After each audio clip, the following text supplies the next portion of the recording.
నమస్తే, నేను Sunitha. Tea news కి స్వాగతం. బులెటిన్లో ముందుగా హెడ్లైన్స్ చూద్దాం.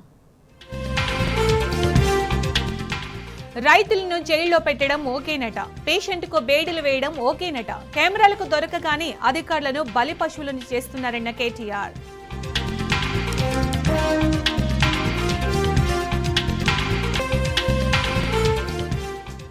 ఏడాదిగా రాని జీతాల కోసం మెట్మా ఉద్యోగస్తుల ఆందోళన, అరెస్టు చేసి పీఎస్కు తరలించిన ఇబ్రహీంపట్నం పోలీసులు.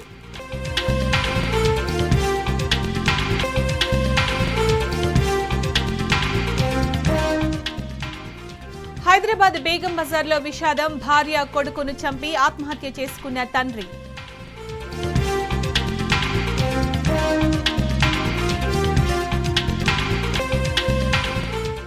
విద్యార్థులను వేధిస్తున్న station Dharur school teacher, MEO విచారణ, నిందితునిపై చర్యలు తీసుకుంటామని హామీ.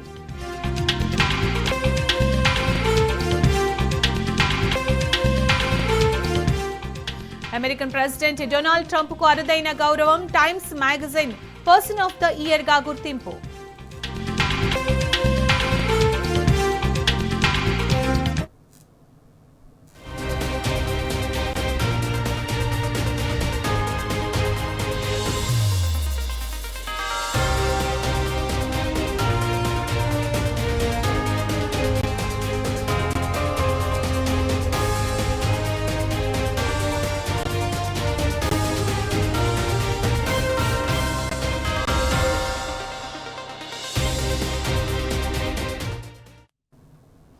హైదరాబాద్ బేగం బజార్లోని తోప్ఖానాలో దారుణం జరిగింది. ప్రేమను, మమకారాన్ని మరిచిన ఓ వ్యక్తి కసాయిగా మారాడు. కట్టుకున్న భార్యను, కన్న కొడుకును చంపి తాను ఆత్మహత్య చేసుకున్నాడు. ఉత్తరప్రదేశ్కు చెందిన సిరాజ్ అలీ బతుకు తెరువు కోసం కుటుంబంతో సహా నగరానికి వచ్చి తోప్ఖానాలో నివసిస్తున్నాడు. అయితే రాత్రి సిరాజ్ తన భార్య హేలియాను గొంతు కోసి చంపడంతో పాటు చిన్న కొడుకైన హైజాను గొంతు నులిమి హత్య చేశాడు. అనంతరం సూసైడ్ నోట్ రాసి తాను ఆత్మహత్య చేసుకున్నాడు. మరోవైపు తల్లిని, సోదరుణ్ణి చంపుతుండగా చూసిన మృతుని పెద్ద కుమారుడు తండ్రి నుంచి తప్పించుకున్నాడు. సమాచారం అందుకున్న పోలీసులు క్లూస్ టీంతో వచ్చి దర్యాప్తు చేస్తున్నారు.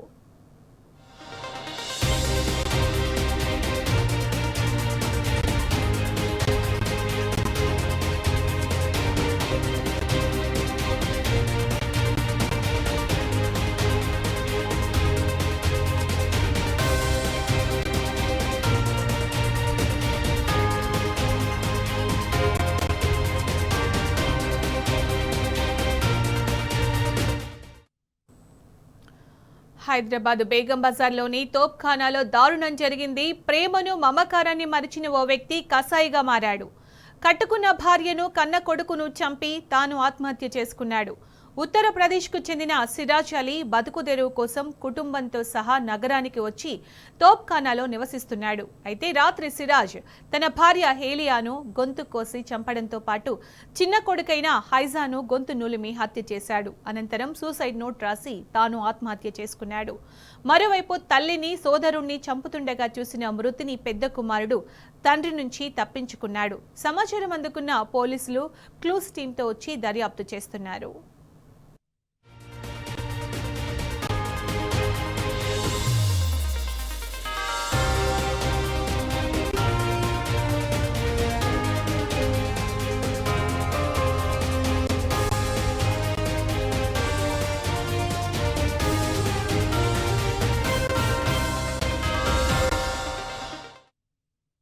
ఉన్నటువంటి ఈ ఫీల్ఖానా ఏరియాలో మాకు ఇన్ఫర్మేషన్ ఏంటంటే నిన్న రాత్రి తెల్లవారుజామున 4 గంటల ప్రాంతంలో ఈ ఫీల్ఖానా ఏరియాలో ఉన్నటువంటి ఒక అపార్ట్మెంట్లో సిరాజ్ అలీ అని ఒక 41 ఇయర్స్ ఉంటాడు. ఇతను యూపీకి చెందిన ఫిరోజాబాద్ చెందినటువంటి వాడు. ఇతను బ్యాంగిల్ స్టోర్స్లో పనిచేస్తాడు. ఇతడు గత 6 సంవత్సరాల నుంచి పనిచేస్తున్నాడు. మొన్న మండే రోజు వాళ్ళ గ్రామానికి వెళ్ళి 2 మగపిల్లలు అతనికి, తర్వాత వాళ్ళ భార్య ఏలియా అని ఉంటుంది, వీళ్ళ ముగ్గురిని తీసుకొని ఈ అపార్ట్మెంట్లో మొన్న ఉండడం జరిగింది. ఈ సమీపంలోనే అతను బ్యాంగిల్ స్టోర్లో పనిచేస్తాడు. అయితే గత రాత్రి నైట్ భార్యాభర్తలు ఇద్దరు కూడా గొడవ పడడం జరిగింది. అయితే గొడవ పడిన తర్వాత కోపంతో కత్తి తీసుకొని గొంతు కోసి భార్య ఏలియాను చంపేశాడు. ఆమె ఏజ్ దాదాపు ఒక 35 years ఉంటుంది. తర్వాత అతని చిన్న కొడుకు రియాన్ అని ఐజాన్ అని ఆ చిన్న కొడుకు 1.5 years ఉంటాడు. అతన్ని కూడా గొంతు నిలిమి చంపడం జరిగింది. తర్వాత పెద్ద కొడుకు అభిజాన్ అని ఉంటాడు. అతడు ఒక 5 years ఉంటాడు. అతన్ని మాత్రం చంపలేదు, వదిలేశాడు. అయితే 4 గంటల సమయంలో ఈ అభిజాన్ అనే అబ్బాయి మెలకువ వచ్చి తల్లి రక్తమాటలో ఉండడం చూసి, తర్వాత ఈ సిరాజ్ అలీ అతను కూడా భార్యను చంపిన తర్వాత ముందు హాల్లో ఫ్యాన్ కూరేసుకొని చనిపోవడం జరిగింది. ఈ తల్లిని తండ్రిని ఆ విధంగా చూసిన తర్వాత అతను ఇంట్లో నుంచి బయటకు వచ్చి 4th floor ఉన్నటువంటి ఒక తెలిసిన అబ్బాయి దగ్గరికి వెళ్ళి అతన్ని పిలుచుకొని రావడం జరిగింది. తర్వాత అతను ఇంటి ఓనర్ ఆశీష్ అగర్వాల్కి అతనికి ఇంటి ఓనర్కి చెప్పడం జరిగింది. ఇంటి ఓనర్ వచ్చి బేగం బజార్ పోలీసులకు ఇన్ఫర్మేషన్ ఇవ్వడం వల్ల వెంబడే మరి మా ఇన్స్పెక్టర్ విజయ్ కుమార్, తర్వాత మిగతా సిబ్బంది అందరూ కూడా ఇమీడియట్గా రావడం జరిగింది. తర్వాత ఈ యొక్క నేర స్థలాన్ని పరిశీలించడం తర్వాత అర్థమైంది ఏంటంటే ఈ సిరాజ్ అలీ తన భార్యను కత్తితో పొడిచి చంపి తన చిన్న కొడుకు ఐజాన్ను కూడా గొంతు నుంచి చంపి తను ఊరేసుకున్నట్టు తెలిసింది. అతను ఇమీడియట్గా క్లూస్ టీం పిలవడం జరిగింది, ఫింగర్ ప్రింట్స్ టీం కూడా పిలవడం జరిగింది. అతను ఇంట్లో వెతికితే ఒక సూసైడ్ నోట్ కూడా అతను రాయడం జరిగింది. సూసైడ్ నోట్లో ప్రాథమికంగా హిందీలో రాసిండు. దాన్ని ప్రాథమికంగా తెలిసింది ఏంటంటే ఈ యొక్క భార్య యొక్క క్యారెక్టర్ని అతను కొంచెం సస్పెక్ట్ చేస్తున్నాడు. ఆ విషయంలోనే గొడవ జరిగినట్టు, అందువల్లనే అతడు ఆ యొక్క భార్యతో గొడవపడి రాత్రి ఆమెను చంపి చిన్నబాబును కూడా చంపి అతను ఉరేసుకొని చనిపోయినట్టు తెలుస్తున్నది. వీరికి తల్లిదండ్రులకు ఫిరోజాబాద్లో ఉన్నటువంటి అతని తల్లిదండ్రులకు కూడా ఇంటిమేషన్ ఇవ్వడం జరిగింది. తర్వాత ఇప్పుడు బాడీస్ ఉస్మానియాకి షిఫ్ట్ చేస్తున్నాము. పోస్ట్మార్టం కేసు నమోదు చేసుకొని పోస్ట్మార్టం చేసిన తర్వాత వారి యొక్క బాడీలను కూడా యూపీకి పంపడానికి ఏర్పాటు చేస్తున్నాం. భార్య పిల్లలు 6 సంవత్సరాల నుంచి కలిసి ఉంటారు. 6 years నుంచి ఇక్కడ బ్యాంక్ స్టోర్లో పనిచేయబట్టి 6 years. అతను ఎప్పుడో సంవత్సరానికి 1-2 సార్లు అట్లా ఊరికి వెళ్ళి వస్తుంటాడు. మొన్న లాస్ట్ మంత్ గ్రామానికి వెళ్ళి ఒక 10 రోజులు ఉన్నాడు ఊర్లో. ఉండి వచ్చేటప్పుడు ఫ్యామిలీని తీసుకుని వచ్చిండు. ఈ 6 సంవత్సరాల నుంచి ఫస్ట్ టైం ఫ్యామిలీని తీసుకొని రావడము. అతని యొక్క భార్య యొక్క క్యారెక్టర్ను సస్పెక్ట్ చేసి ఆ విషయంలోనే ఇద్దరి మధ్యలో రాత్రి గొడవ జరిగినట్టు తెలుస్తున్నది.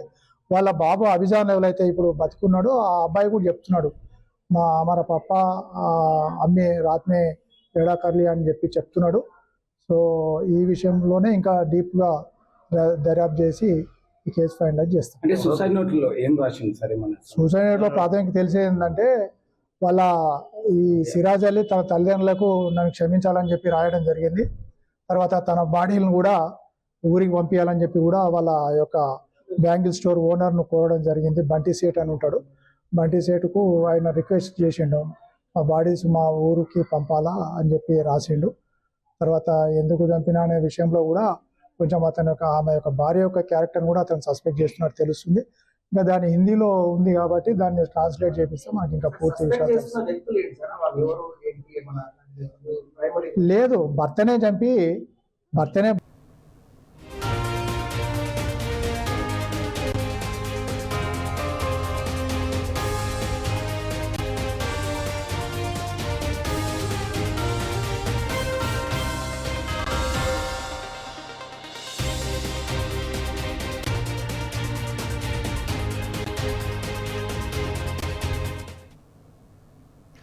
సమస్యల పరిష్కారం కోసం అధికారులను కలిసేందుకు వెళుతున్న మెట్మా ఉద్యోగులను పోలీసులు అరెస్టు చేశారు.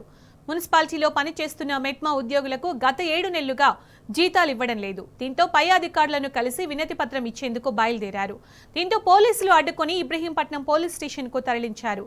ఎన్నికల్లో కాంగ్రెస్ పార్టీ 10,000 జీతం ఇస్తామన్న హామీ అమలు చేయాలని డిమాండ్ చేశారు.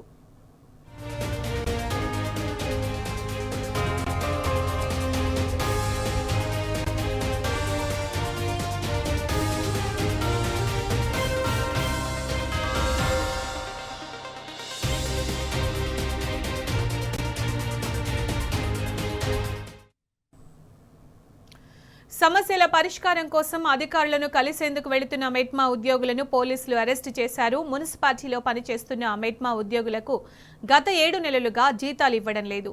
దీంతో పై అధికారులను కలిసి వినతి పత్రం ఇచ్చేందుకు బయలుదేరారు. దీంతో పోలీసులు అడ్డుకుని ఇబ్రహీంపట్నం పోలీస్ స్టేషన్కు తరలించారు. ఎన్నికల్లో కాంగ్రెస్ పార్టీ 10,000 జీతం ఇస్తామన్న హామీ అమలు చేయాలని డిమాండ్ చేశారు. నుంచి మాకు మెట్మా ఆర్పీలము మాకు జీతాలు రాక 7 నెలలు అవుతుంది. 7 నెలల సంది మాకు జీతాలు రాక మాకు ఇబ్బంది అవుతుంది. మాకు ఇచ్చేదే 6,000 జీతము. 6,000 జీతం కింద 7 నెలల సంది ఇస్తలేరు. మేము మా యూనియన్ కలిసి మేము ఒక మీటింగ్ పెట్టుకొని మేము మాట్లాడుకుందాము. మా హెడ్ ఆఫీస్లో ఒక లెటర్ ఇచ్చి మాకు జీతాలు రావాలని మేము పోదామని మేము ఈరోజు రెడీ అవుతున్నాము. అన్న మూమెంట్లోనే ఈ ప్రభుత్వం మరి ఎక్కడికి వెళ్ళి రిపోర్ట్ తీసుకుందో మాకు తెలియదు. మమ్మల్ని ముందస్తుగానే అరెస్ట్ చేసిరు సార్. ఇంత ఘోరం అయితే ఏదు ఏ ప్రభుత్వం కింద మమ్మల్ని ఇప్పటివరకు అరెస్ట్ చేయలేదు. ఇప్పుడే చేసిరు సార్. మాకు బాధ అవుతుంది. మా జీతాలు కానీ ఇప్పుడు వచ్చిన ప్రభుత్వము మాకు 10,000 జీతం ఇస్తామని చెప్పారు. 10,000 జీతం ఇవ్వకుండా ఉన్న జీతం కింద మాకు 7 నెలల సంది ఇవ్వలేదు.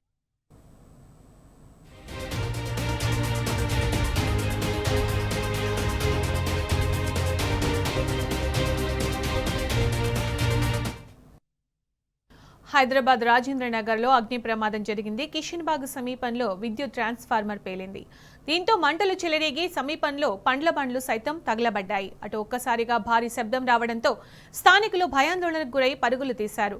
సమాచారం అందుకున్న ఫైర్ సిబ్బంది ఘటనా స్థలానికి చేరుకుని మంటలను ఆర్పారు.